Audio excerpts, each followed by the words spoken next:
What's up, Internet? My name's Nerdy. And I'm Claru. And this is the penultimate episode of The Wheel of Time Season 3. That's right, we're here. It's time for Golden Eyes, my favorite chapter in the entire series of The Wheel of Time. Yeah. That's no pressure at all. No pressure at all. It's only the thing I love the most about this entire series. Yeah. Hey, Season 3 been pretty solid so far. Yeah, I think the last couple episodes have been a little dip from, I think episodes 3 and 4 were the strongest. And definitely my favorite of the season so far. Definitely. And they were truly incredible. Like, peak TV. But I would still put 5 and 6 above, 3 and 4 are my favorite. 5 and 6 I would still put above, like, Season 2. Yeah. Even though, like, there are stuff in Season 2 I did like a lot, right? Like, I like the Egwene stuff a lot. And so, yeah, let's dive into this. I'm so excited to see what they do with the Two Rivers and my boy Golden Eyes. Are you ready, kids? Aye, Captain. I'm glad you picked up on that. If you want that flank through, actually go to patreon.com/nerdynightly. But if you don't, stay here, because you is already here, and this video is about to begin. Golden Eyes will have to lead his people to war, whether he wants to or not. Yep. Sure. Perrin has learned a lot about how to lead men in the series so far. This is where he learns. Yeah. Really fast. If only Land had taught him. Oh, wow, they built that wall real quick. Oh! It has to be a time skip. They have to be like, it's been weeks. Yeah. Okay. Yeah. Okay, yeah. Which honestly makes now more sense with the Ruidian journey as well, like, to the waste. So that makes a lot of sense. Oh, Alana's teaching the Coffin Girls how to channel. Mm-hmm. They might actually be able to do some things. Some work. Especially because they have no oaths to bind them. Well, neither do the Wonder Girls. The Wonder Girls aren't here. Lord Perrin taught us well. Don't call me that. Of course, Lord Golden Eyes.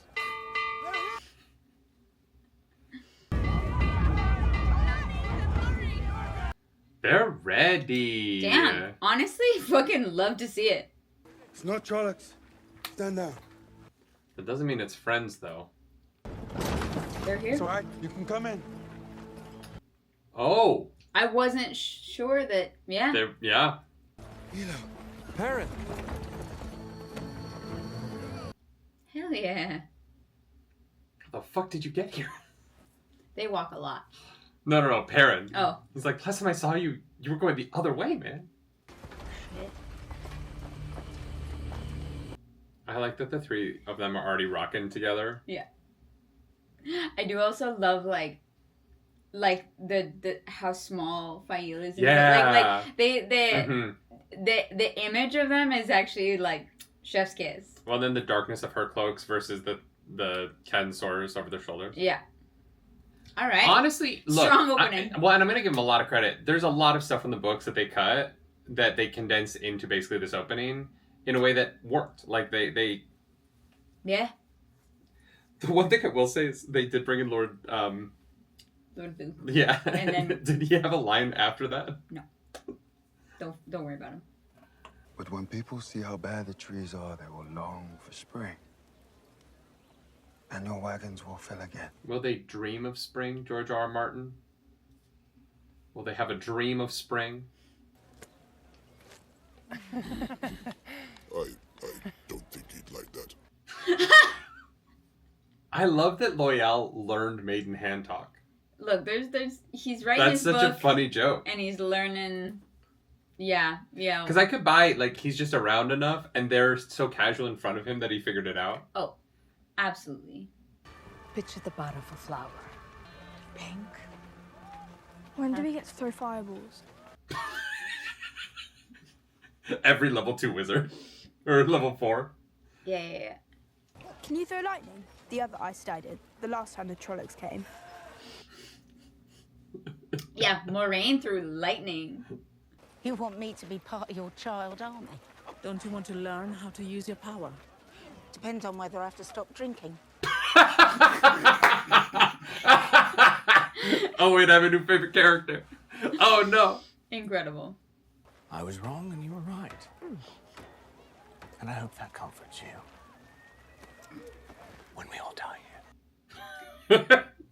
It's been a good week for their relationship. You know what I mean?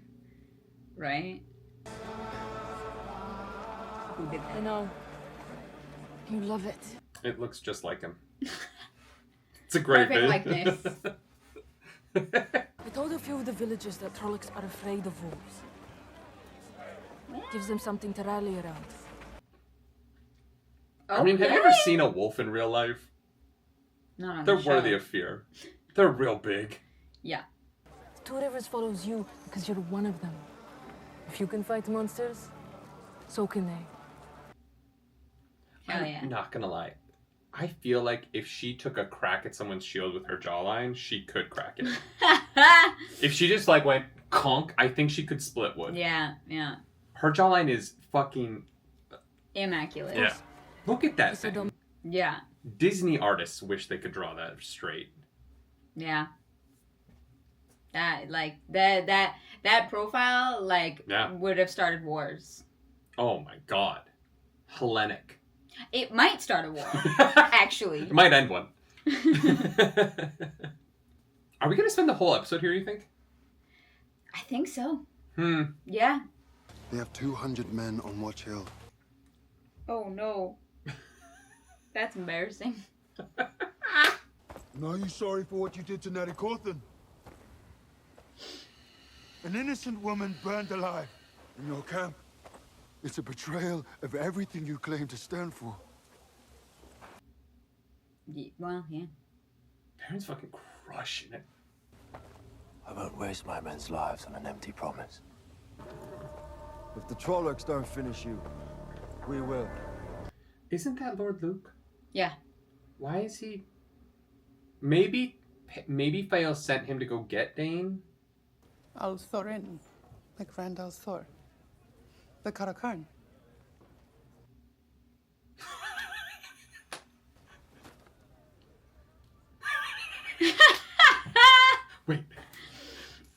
Wait, fuck. Wait, Loya's oh, like, no. I need a minute. All the connections in his brain are like just boop. I think I'll finally relent and play Maiden's Kiss, if you still wish me to. Is Leia about to get laid? He's about to get kissed, that's for sure. Figs. Thank the light.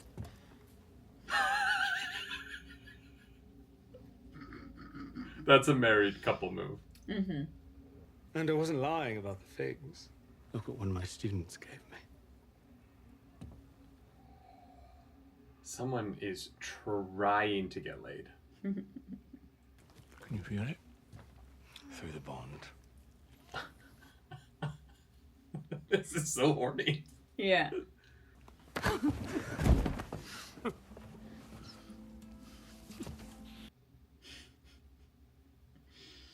Good for them. I can't imagine being a throuple. And then, the first time you have sex after you lose one of the three of you. Yeah. Yeah, that's exactly what I was thinking. And you would have to eventually, right? Yeah, of course. Yeah. I feel like they're crushing it so far. This episode is really strong. Yeah. The writing's great. Yeah. You're no fun when you're waiting to die. It's alright to be afraid before a battle. Everyone else is having sex. Let's go have sex. Are you afraid? Of course not. Not a big baby.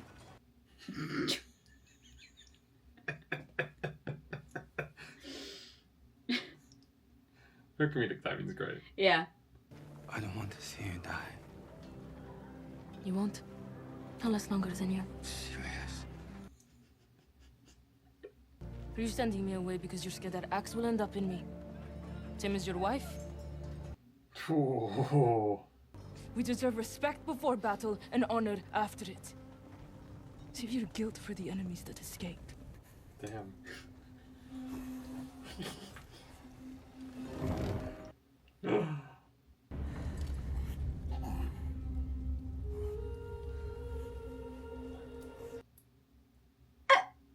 What the fuck is happening?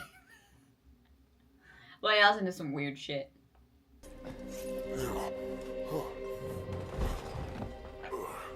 I guess he won? We forgot to ask the roof mistress for her permission to play. You're free to leave, go home. Loyal, you fucking boss. Goddamn. To send us away before the battle, risking his own life to save ours. Both of ours. Giad's toll is paid. But now I owe you, tow builder. No. No. And I go where she goes.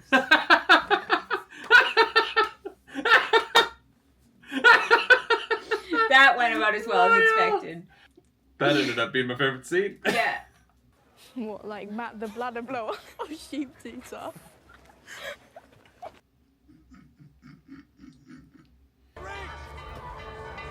Yeah. I think this is the whole episode. Yeah. Maybe something after the battle. I would never ask that of you. But no one can run as fast as a Tuathaan.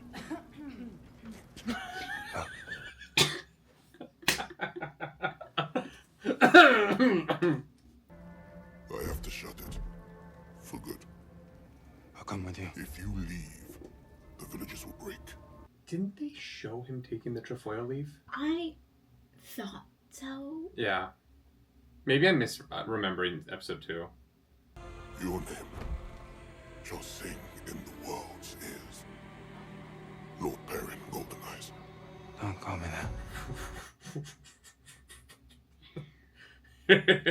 Everyone's gonna call you that, you dumb motherfucker. Yeah. Good luck with that. Oh, her girls are leaving her. Mm-hmm. Damn. Okay. We have a little armor? Yeah. How long are they gonna make us wait to see the Two Rivers longbow? Not long. I think they're about to get to it. Honestly, some stuff with the like villagers feels a bit rushed, but I'm impressed with how well this episode's handling this. Yeah.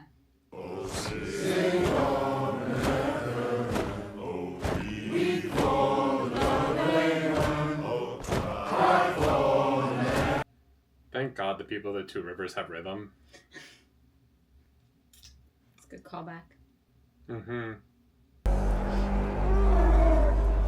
But also giving him like a grand speech would have felt not Perrin. That was like I like the choice there a lot. Jesus Christ. Yeah, we didn't get to see Maxim be impressed by the Two Rivers longbow, which would have been fun.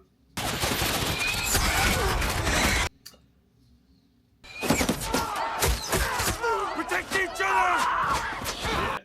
Here we go. Oh boy.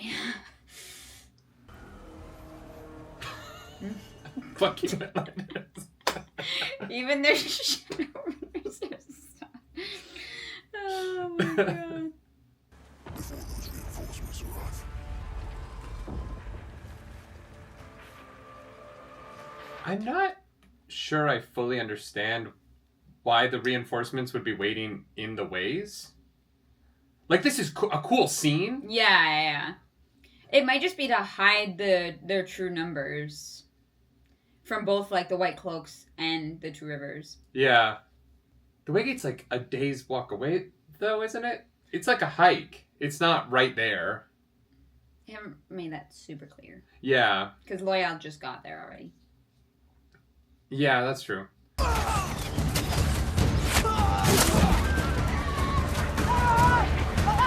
Damn. Okay.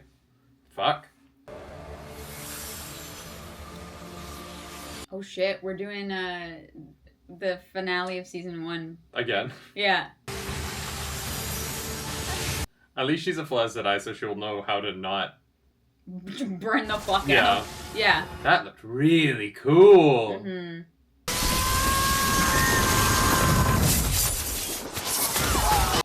Ice Storm!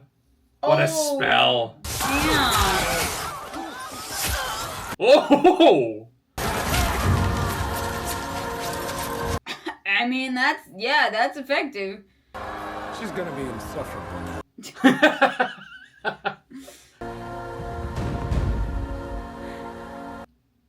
Hey, everyone has all their eyeballs.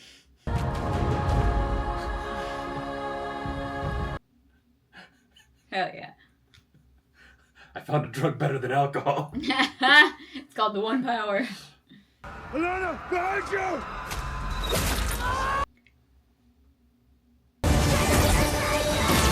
Oh.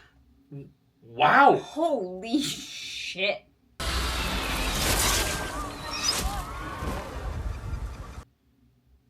What the fuck is that arrow? Jeez, Alana's had a rough go, man. What do you say? Can the people of the Two Rivers manage that? I really need him to not be able to pull that string. That was cool. It would have been very funny though if he grabbed it and went, "The yeah, fuck right. do you guys eat?" I know.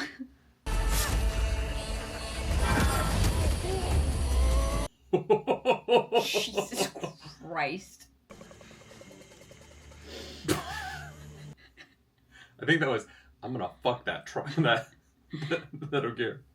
Yeah. You can only be closed permanently from the other side.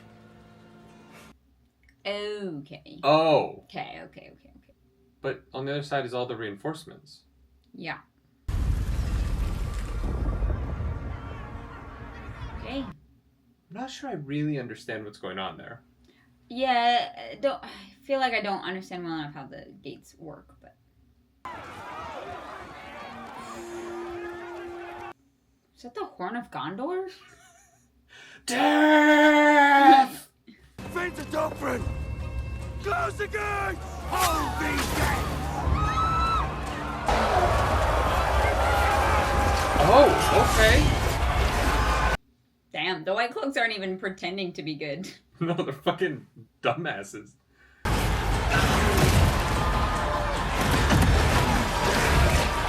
Oh, this is chaos. Oh, this is... Yeah. That's bad. Yeah.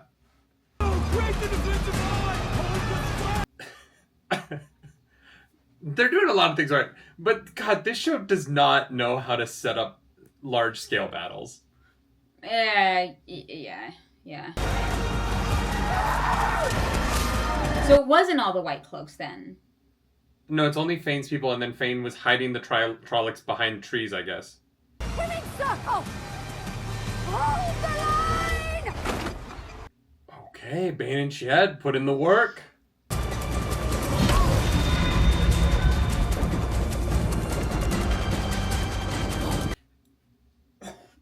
My God.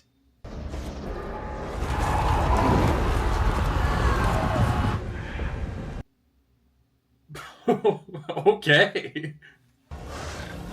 They're just sitting there.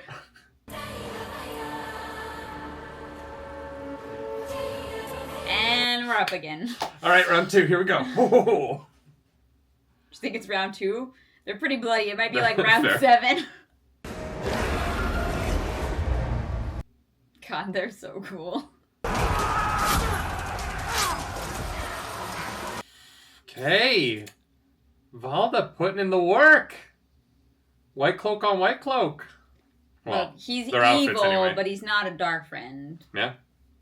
It's the nicest thing you can say about him. It is the nicest thing.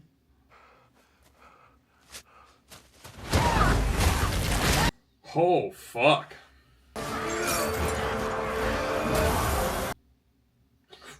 Okay.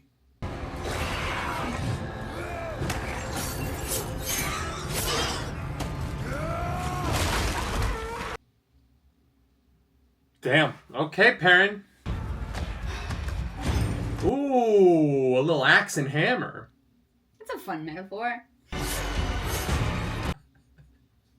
She needs longer knives. This thing's like a foot taller than her. Yeah. Perrin also needs to actually kill some of these. He's kind of like hitting them once, and Fael's doing the real work here. He's giving them all concussions so that she can stab them with her like little fucking daggers. Oh boy. Look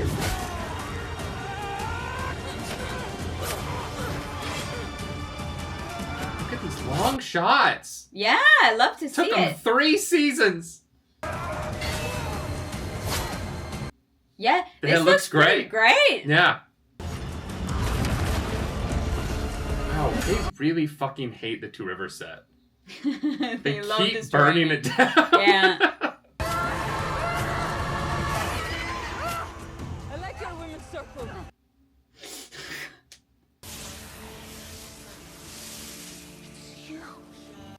What? Sometimes men can see women channel in the show, babe. It's inconsistent. It really is inconsistent. Yeah. But honestly, worth it for that. No, I take that back. He could have just burst into flame. Yeah, I didn't like that. We need to... That's also not an interesting way for him to die. Whatever. Well, they're cutting all the later stuff. Yeah. Which I knew that they would. It wasn't important enough to keep in the show. Yeah, I guess. It's just another man seeing women channel. Yeah. And not even a man who can channel. Maybe it's his talent. Sure, yeah. Damn. 1v1 me, bro.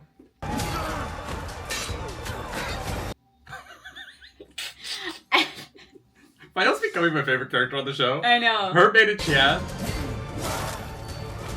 That was great. That was great. Herbane and Chiat are the actual Wonder Girls. Damn.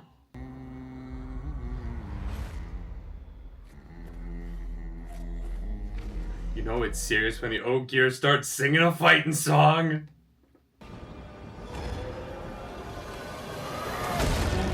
Oh.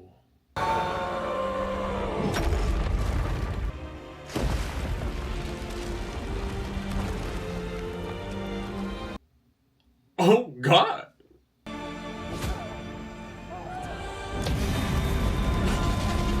What the fuck? Oh, jeez. That didn't look very good.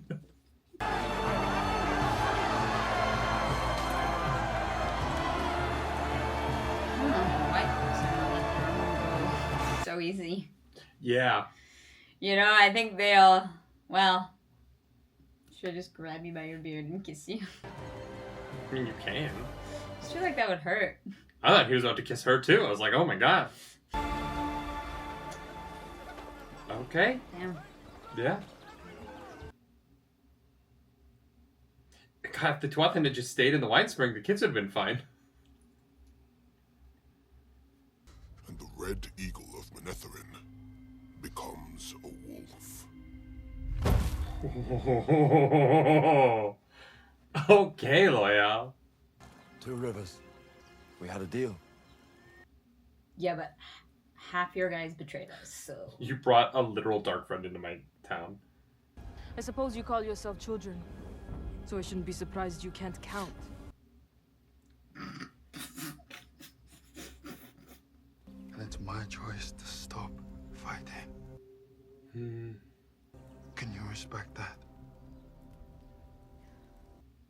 No.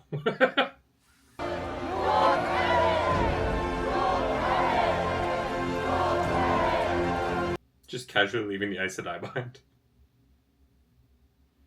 That wasn't part of the deal.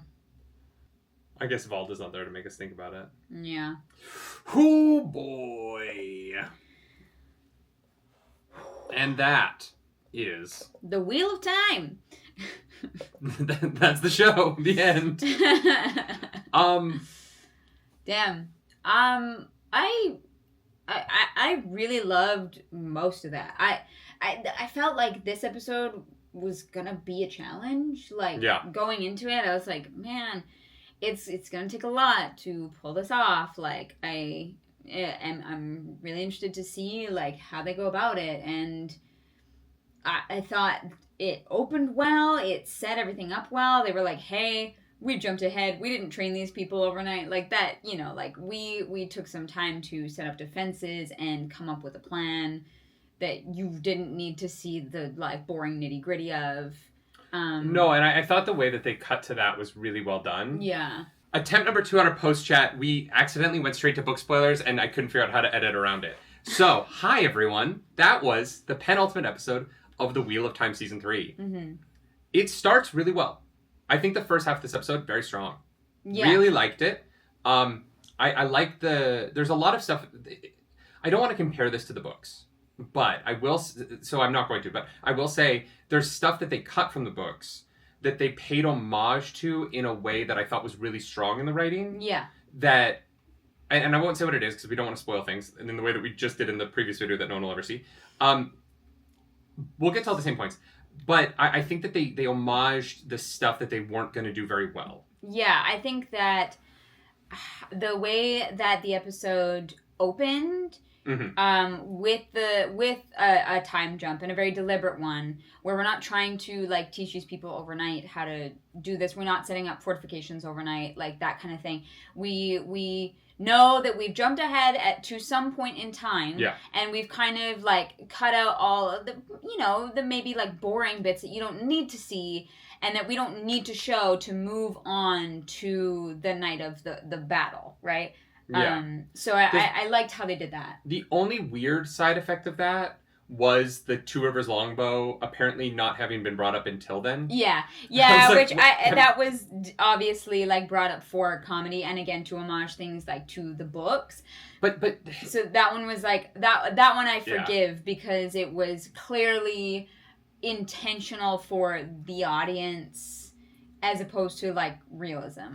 Yeah, but it's for the audience. Yeah. Because you could have just had a montage that could have started with Maxim seeming like he's an intelligent warrior by having him start with, "Hey, what do you guys know how to do?"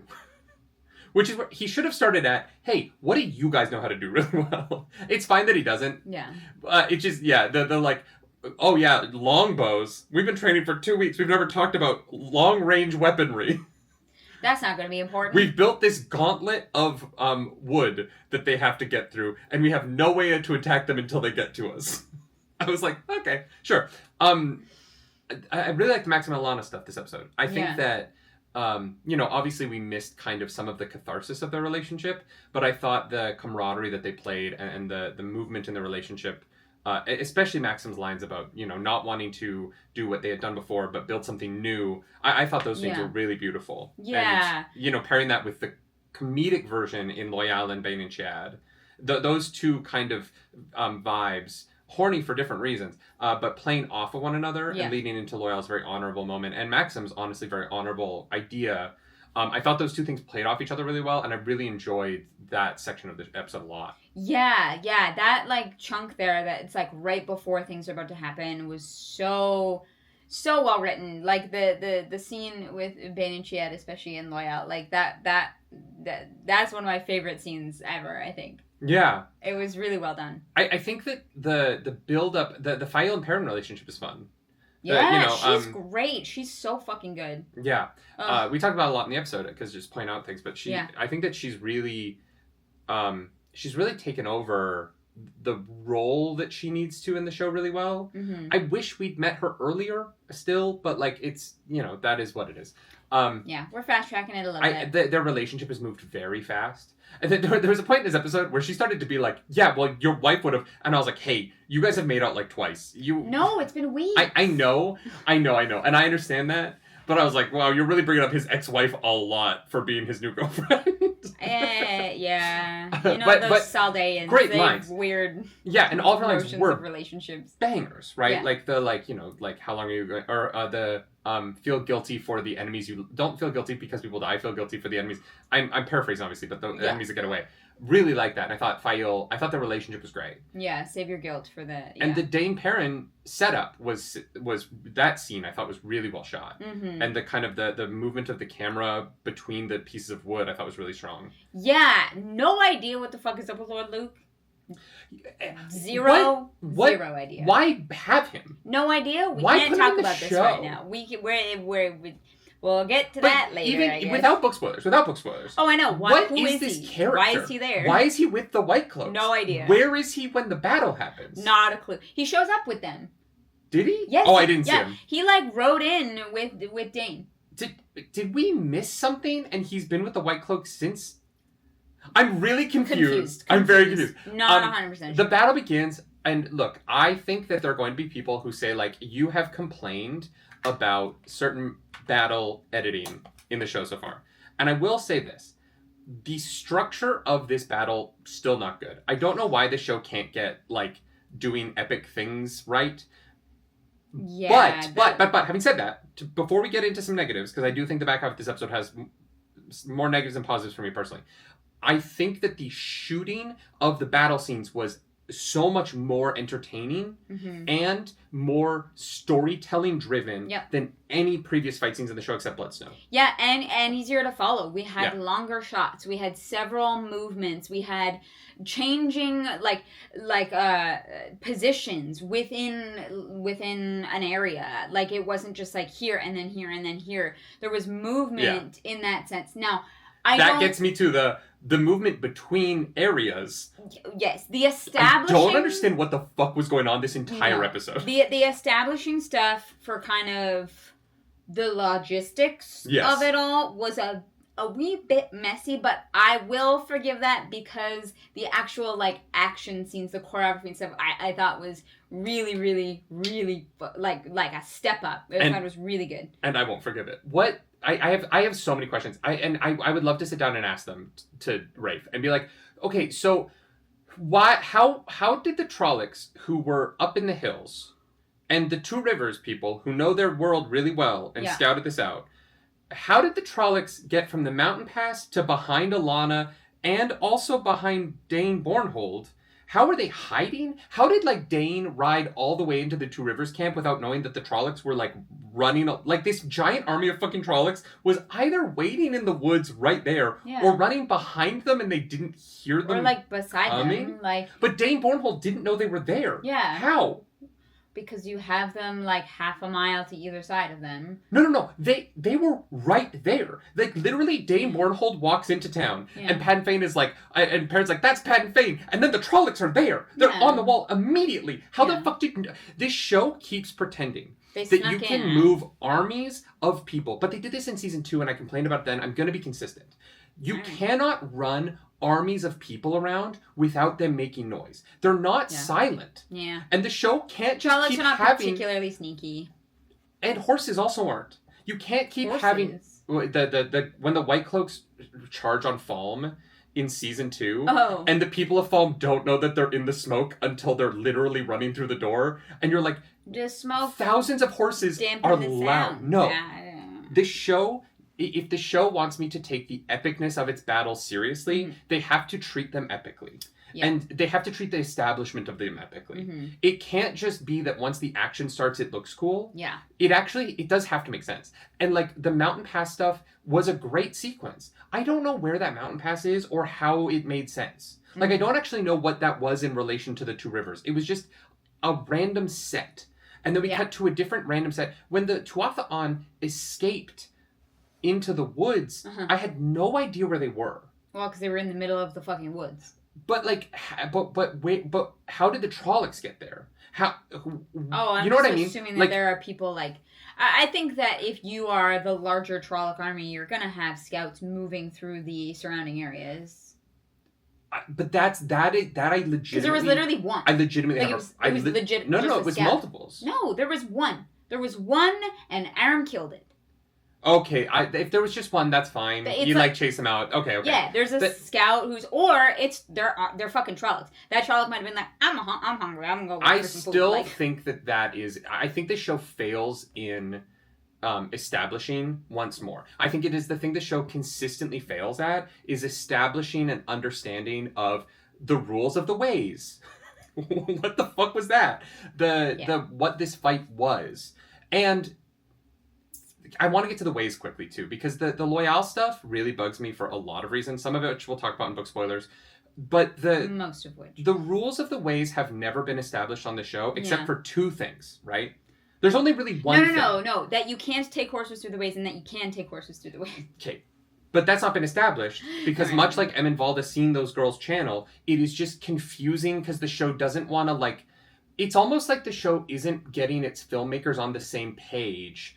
in terms of like the show Bible, what it's supposed to, what this is. Yeah. Like, it's almost like Rafe has read the Wheel of Time, but the director hasn't, and the director was like, no, it's gonna be cool. But it actually doesn't make sense that Eamon Valda was like, oh, you guys are channeling. Yeah, that was a weird moment. I could have just had him burst into flames, and that would have been... Or have them conjure fire and shoot it at him, and so that he sees the fire, but all they're doing when he says that is channeling. Yeah. So with the ways thing, it kind of ruined the episode for me. And look, I get it. There's so much good in this episode. There's a lot that I enjoyed. I thought the Perrin fighting stuff was great. The Perrin Valda, as much as I thought the conversation felt like it was a little too long considering people were dying, and Perrin didn't feel like he had a lot of urgency in it. Yeah. I thought the acting in that scene was really good. Yeah. The problem that I have with the whole episode is that the Waze explosion that lit up the night sky becomes this like convenience that allows for the fight to end. And so it's not actually a victory that Perrin has. It's that Loyal did this thing that I didn't know was possible, which caused this explosion that doesn't really make sense, which causes the end of the conflict. Nobody would actually know what it means because people don't use the Waze regularly. Like, they're kind of a lost thing. Gates never exploded before on the show. And so it's not that instead of just doing what the books do, right? They were like, we're going to make up a new thing, and it is going to be so made up that it doesn't actually make sense within what the show has established. It's definitely going to be convenient. I will say that what I did like about it, and why I think they did it, I don't think they did it particularly well, but I think I can see the reasoning behind it, because it allows for the through line for Perrin to be the the violence can't stop until someone says enough, right?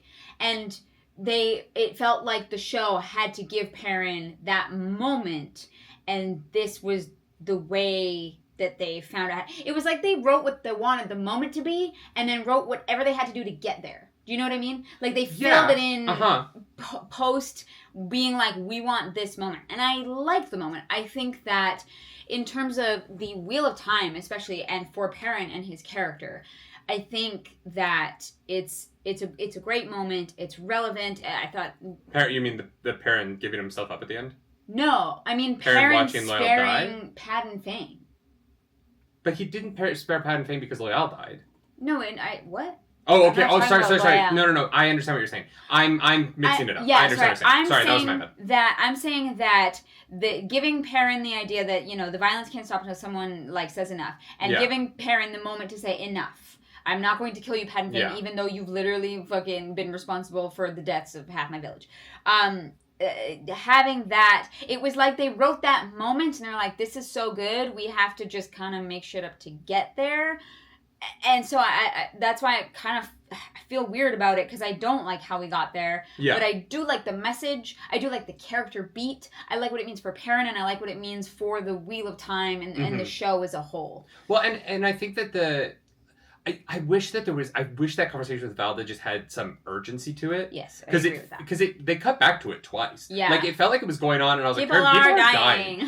But and the Dane scene at the end, him giving himself up, was fantastic. Great. Like, that the staging of that scene, the bad ADR of some of the background people, and I'm not saying that as an insult. I love the misplaced ADR line. One of my favorite lines in Star Wars is in Rogue One when Jane Erso, whatever her name is, Jalen, no.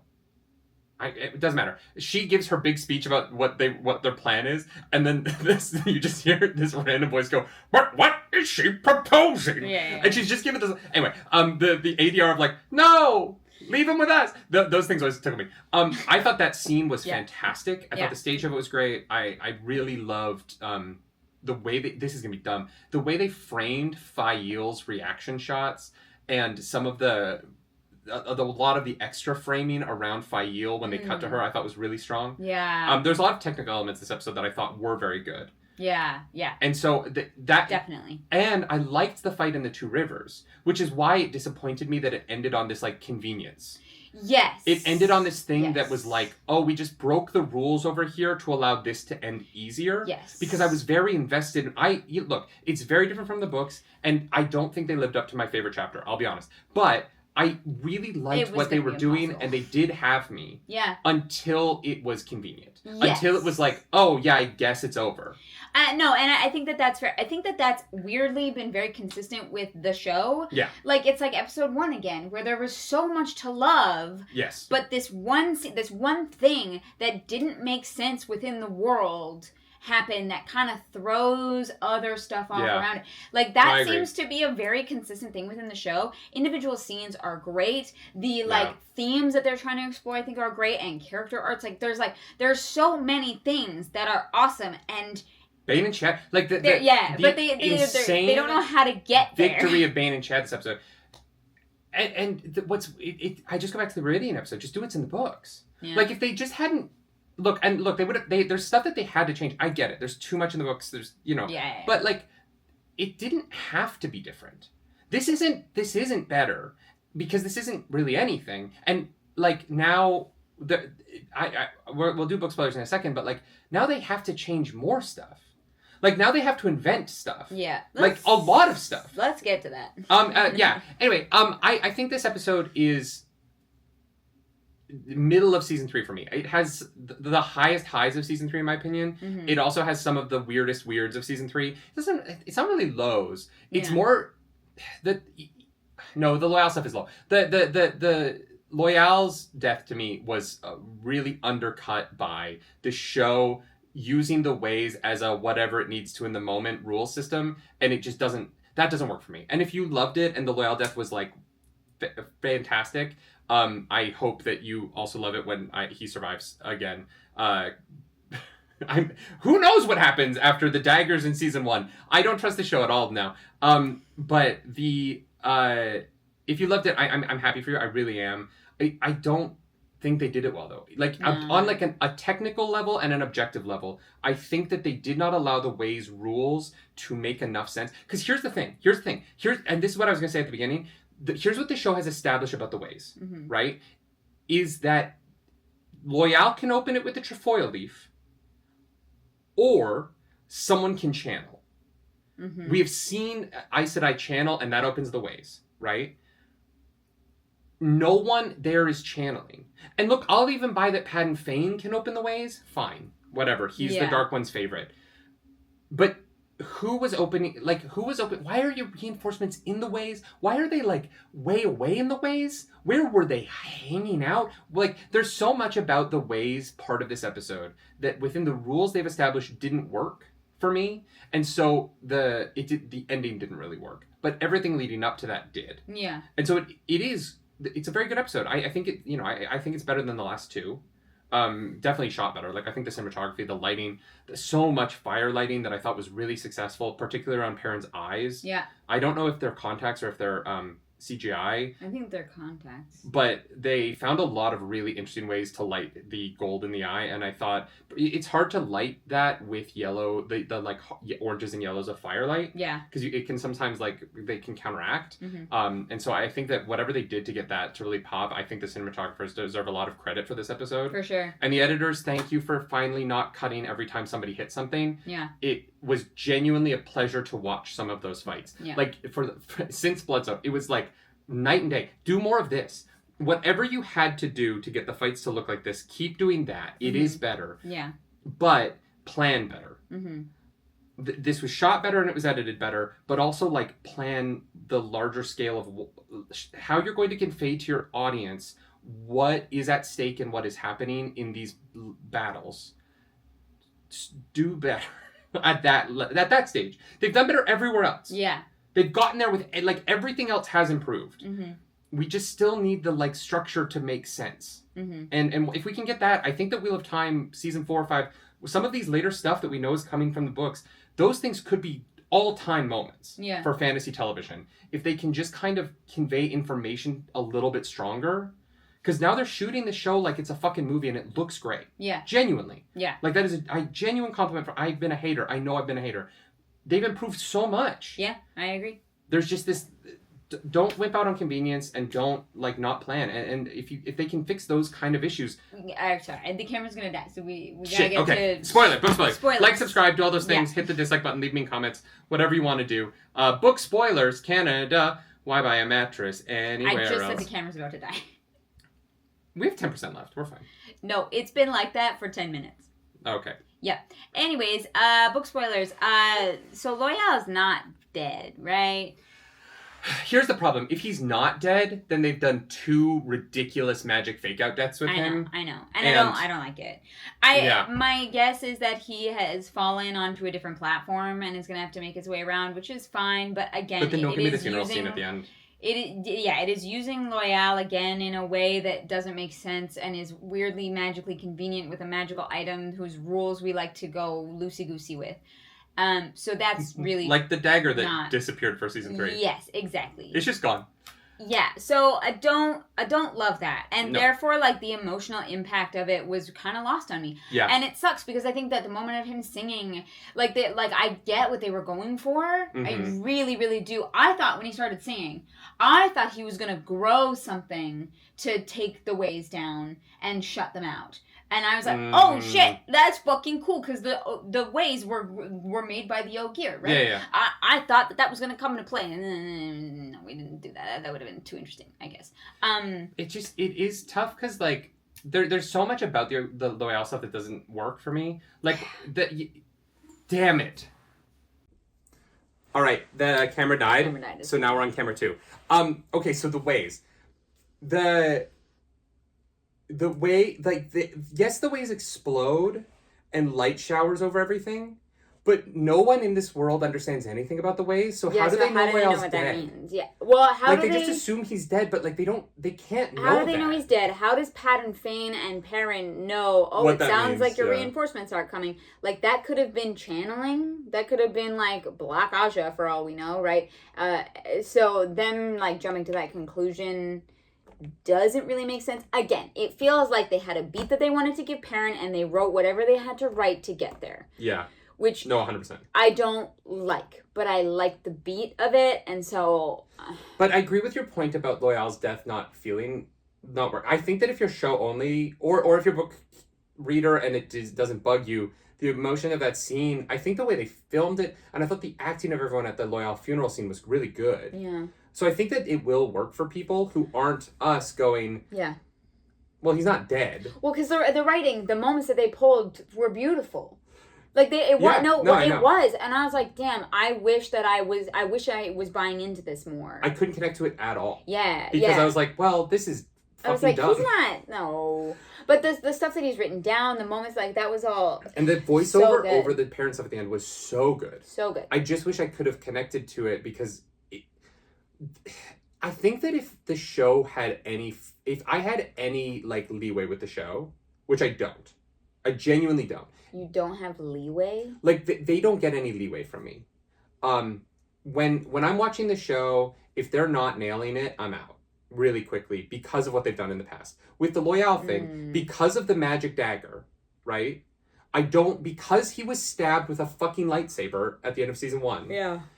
A lightsaber that has since disappeared. Yeah. I don't have a lot of room to give them grace on weird choices that they make. Well, and, like, because I go, wait, what the fuck? Why? It was also kind of weird that Alana and that other girl both got shot by the same arrows, and Alana's Gucci, and that other woman, they didn't even go back to try and, like, get her. They're like, she's down. You mean the woman who has never channeled before and managed to hold a shield up against multiple arrows? Well, yeah, I mean, that I fucking buy. It's magic shit, and you just, like, your children in danger. Look, I get that. I totally get that. I don't disagree with the idea that, like, wilders can, like, do wild shit. She wasn't even doing anything complex. She threw up a wall of just raw magic. Yeah, I know. I don't actually have a problem with that moment at all. I thought that moment rocked. I do. Yeah. I was like, I'm going to fight you on that one. No. But it's not that moment bugs me. It's that the killing of that woman didn't. I don't know. I don't know what bugs me about it. It isn't her doing that magic. It bugs me that they got the shot the same, and they were like, Well, and Alana has a fucking. It's like this thick through her. I thought it was a spear. It is. It's too big to be an arrow. No bow could shoot that. And the Trollocs have no bows. That had to be a spear. It was through her whole chest, and she's fine. Yeah. Yeah. I don't know. It's Lana is invincible. But that's kind of what it feels like. Yeah. Which leads to the scene that I'm gonna fight our Discord on the most, which is Valda seeing the weaves. Like, anyone who tries to tell me that this show is really clear about how channeling works, I just don't agree. They keep doing this.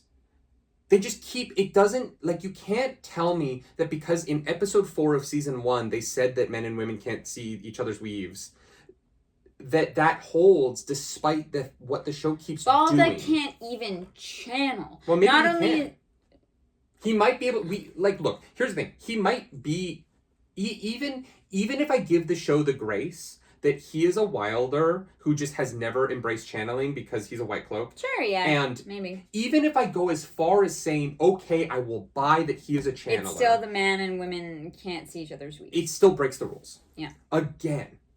And on something that is so important and foundational. I know. For, like, how these characters are supposed to interact in this world. Yeah. And Eamon Valda doesn't die here. And so they literally, like, this scene broke the rules of the world and killed a character that's not supposed to die here and look, I get it. He gets killed by the daughters of the woman that he burned alive. I understand the scene, right? Yeah, I don't think he needs to stick around for much longer on it anyways. But. And again, if he had died and the scene hadn't broken the rules so heavily to lead to the death, him dying wouldn't have bugged me. Yep. I would have been on board. Yeah. The reason why them changing his death to here bothered me is because they made it wrapped up in a scene that makes the rules of the world super iffy again. Yep. That's why it doesn't work for me. Yeah. I don't actually mind Valda dying, whatever. Glad can get his heron-marked blade somehow else. Sure. He's not even a heron-marked sword blade master, I don't think. No, it's not a thing. And so, like, I actually don't care that Valda died here, except that they made this change to the books. For, like, no reason. Like, it didn't to do something that I thought was dumb. Yeah, there's no reason for it. And so the episode was, like, genuinely going so well for me until it started to just feel like it was falling apart on them. Yeah, they had it felt like it did get away from them a little bit, but just to kind of end on positive stuff. Like, I do really want to say that I think that this was always going to be a difficult thing to do from the books. Like there's so much there and they do not have the time for it. Mm-hmm. I think the first half was like pretty much perfect. Like no notes for like the first half of the episode, I'll say. Well, and I want to throw out some compliments. They paid homage to Fael leaving and coming back. Yeah. Without doing it, and I thought that it was enough. Yeah, it was enough. You lost my favorite moment in the series, which is Fael's return, but they paid homage to it in a way that I thought that scene really worked. I didn't know how to talk about the Aram stuff in the non-spoiler section. Oh yeah. But they definitely paid homage to that. I don't hate the change. No. It's so much less about Perrin now, and so I don't know how they're going to like work that in. But I also, when we read the books, I think there's a book club clip of me being like, this guy Aram picked up a sword and then 5 days later is great at it. That doesn't really make sense. And so the change of making Aram kill in front of his mom, and it's the first time he holds a sword, and it is to protect a literal infant, like. But it's also so reminiscent of the way they handled the Tuatha on Split Meridian. Yeah. I actually really loved that. Yeah, I thought that was one of the strongest changes, maybe in the whole show. Like in the show, I agree. I agree. I loved all of the Aram. The Aram stuff was always a bit weird to me. Yeah. Like, I don't think it ever fully... so incel-y and weird so fast. Yeah, I don't think it ever, like, really, like, fully worked. And I think that this just makes more sense. Like, I buy into this more than the book version. Yeah, and also, they didn't go 0 to 100 with him. I was worried about the Aram stuff because he hasn't appeared in the season at all. Yeah. Or maybe he... Did they run into him? No. That was season 2. So in order for him to have, if we had jumped in, right? It's been 2 weeks of training, and Aram has been there training with the sword for those 2 weeks. I was worried that they were going to swing over and Aram was going to be there training. I was like, oh man, like I hope they don't do that. Instead, we kind of get this arc for Aram across the episode that's incredibly strong. Yeah. You really see his pain, and even there's the moment where they have to start running, and they cut to Aram and they give that look of like he's gonna go join the battle. Yeah. And instead he runs down, he has the baby on his chest, and then he's literally holding an infant that is crying when he does it. Like, I thought they made that moment incredibly powerful. Yeah. And his mom is obviously being fucking ridiculous, but yeah, the way of the leaf stuff. But I thought all of the Tuathan stuff, they paid homage to the beauty of that in a way that I thought was really well done. Yeah. They did the Aram story really well. Like, I genuinely, I didn't know how to talk about it at all in non-spoilers without talking about how they changed it. Yeah, but we're not gonna. I should have said that it was good in that part of the video, because it was. I genuinely think they crushed that. The Fail Bane Chad stuff they crushed. Loyal's speech at the end is the voiceover is so good. I know. It's so, I wish I could have felt it. Yeah. I was out at that point, but like, I wish I could have felt it because he delivered it so well. Yeah. And the lines are well written. Like, it is well written and well performed. The dialogue writing was the strongest part of the episode, I think. Yeah. Genuinely, I think the dialogue was the best part. Yeah. Yeah, some incredible emotional moments.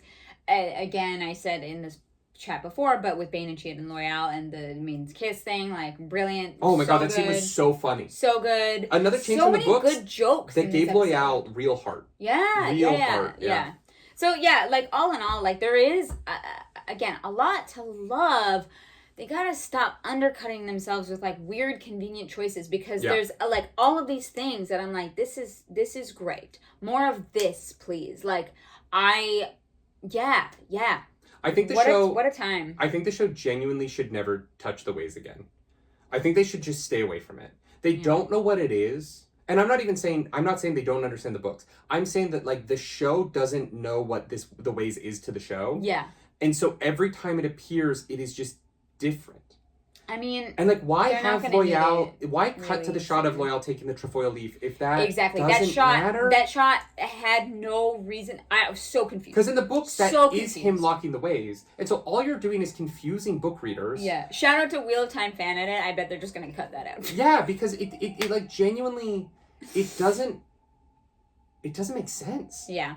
And so you're just confusing people who've read the books for something that you've never explained to the audience. Like, and then also not providing any information relevant for the show watchers. Yeah. Well, it doesn't do either. Exactly. Because season 1 and 2, they use the ways, but they've never... Moraine just channels. Yeah.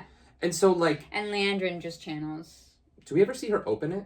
I don't know if we see her open it, but she takes the girls in there. We see Lanfear open it. But again, Lanfear opens it with channeling. Like, the show is just...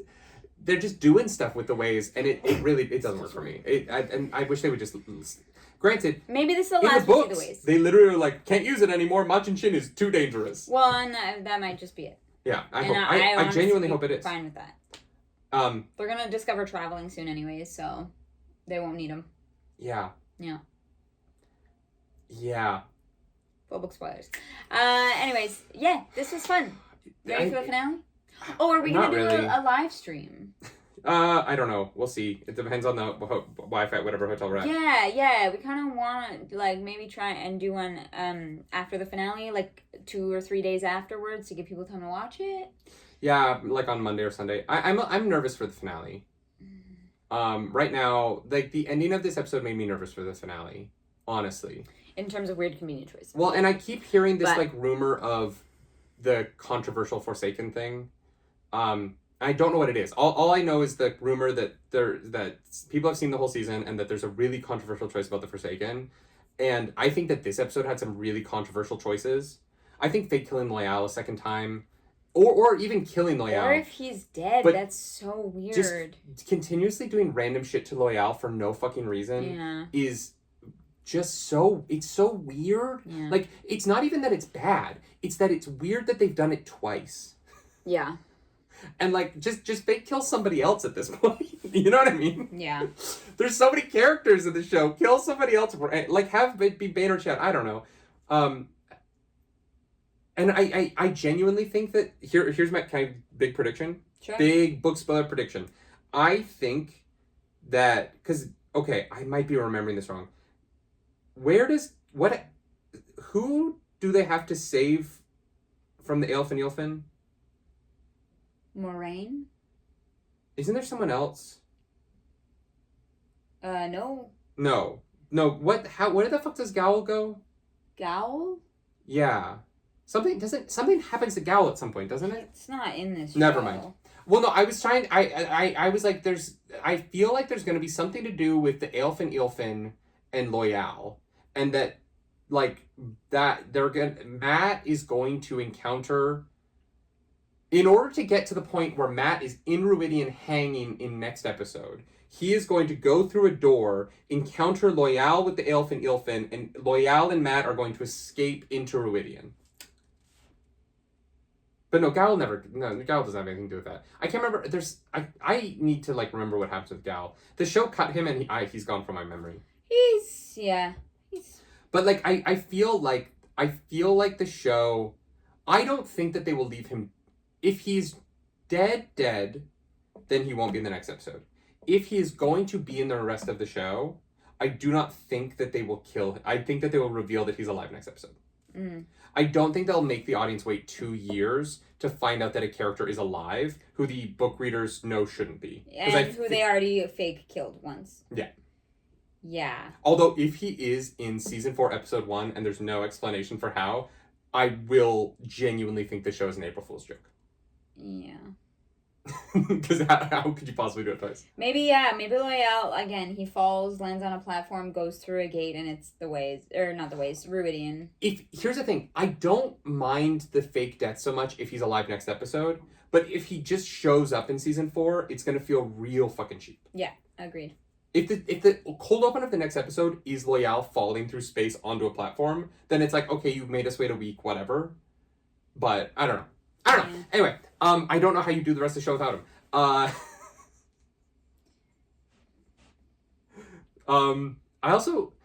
I don't remember Perrin leaving with Dane. This is paying homage to, like, fucking book 12 or some shit.